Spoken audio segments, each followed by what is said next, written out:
Bonjour à tous, aujourd'hui j'ai juste un petit message personnel à vous faire passer pour vous dire combien il est important d'investir dans la recherche contre le cancer et de continuer de croire et d'investir dans les travaux de Chris. Aujourd'hui en particulier, je pense très fortement à une bonne amie qui a 21 ans aujourd'hui. Comme les années précédentes, elle doit fêter sans sa maman, qui est morte en 2019 après avoir combattu un cancer avec beaucoup de courage pendant plusieurs années. Je ne sais pas pour vous, mais moi en ce moment, quand j'apprends le décès de quelqu'un, c'est très souvent à cause du cancer. Hommes, femmes, jeunes, vieux, le cancer frappe partout. Ma belle-mère, Egon. Le grand-mère. Il y a 13 ans, j'ai perdu ma mère. Il y a moins d'un an, j'ai perdu mon père d'un cancer. Des amis et des collègues. Je ne sais pas si vous le savez, mais selon l'UNHS, une personne sur deux qui est née après 1960 aura un cancer au moins une fois dans sa vie. Si vous m'aviez donné ces statistiques quand j'avais 20 ans, je vous aurais dit oui, c'est un truc de vieux, j'ai eu le temps de le voir venir. Sauf qu'en 2017, j'avais 28 ans et on m'a diagnostiqué un lymphome.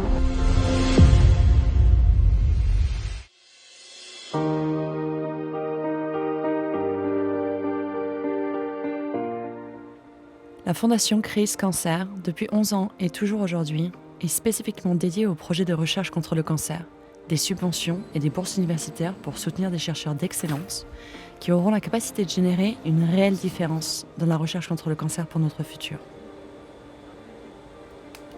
En France, en Espagne et au Royaume-Uni, jusqu'à aujourd'hui, Chris Cancer a indépendamment financé 81 projets clés de recherche contre le cancer. Grâce à nos donations, ils ont pu investir plus de 21% de plus que l'année dernière dans des projets de pointe autour de la recherche contre le cancer. La question que je pose, c'est utiliser 2 fois moins d'immunothérapie dans le cancer bronchique. Est-ce que ça a la même efficacité, moins de toxicité et moins d'aller-retour à l'hôpital pour le patient? En tant que directeur des recherches cliniques de l'Institut Gustave Roussy, l'un des hôpitaux les plus prestigieux en cancérologie à Paris et reconnu mondialement, ce sont les questions importantes que le docteur Benjamin Bessy pose aujourd'hui. L'immunothérapie a d'abord été développée dans le mélanome et le cancer du poumon, mais maintenant elle est présente dans le cancer du sein, de la vessie, les cancers ORL.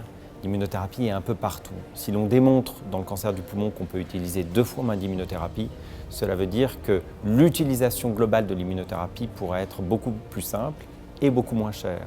Le docteur Benjamin Bessy collabore en ce moment avec les meilleurs professeurs-chercheurs, non seulement ici, mais également dans l'hôpital le plus renommé d'Espagne, sur un nouveau projet collaboratif couvrant les cancers du poumon, du sein et du rein, nommé Real Life Clinical Trials. Le soutien de Chris Cancer est clé pour le déroulement de l'étude. Un patient sur 10 voit la maladie régresser complètement, ce que l'on appelle une rémission complète. Ça, c'est quelque chose de tout à fait exceptionnel et qui a été rendu possible par nos nouveaux traitements. Le cancer du rein est un cancer dont on parle peu. Il y a environ en France aujourd'hui 14 000 personnes qui ont un diagnostic de cancer du rein par an en France. C'est la première fois qu'on fait un essai clinique prospectif de phase 3 qui a la capacité de changer nos pratiques. Ce n'est plus une approche unique pour ces traitements. Selon ces chercheurs, ce simple essai innovant a déjà eu un énorme potentiel d'impact et devrait changer la façon dont ils soignent les patients à l'avenir. Nous allons inclure 1200 patients en Europe, en Espagne et en France, en première ligne d'un cancer du rein métastatique et d'offrir une approche individualisée pour que nos patients reçoivent le traitement le plus efficace dans leur situation. Dans l'une des ailes de l'Institut Gustave Roussy, le docteur Jacques Grill et son équipe remportent une importante victoire dans leur lutte pour vaincre un type de cancer très différent et spécifique, une tumeur cérébrale mortelle chez l'enfant, appelée DIPG.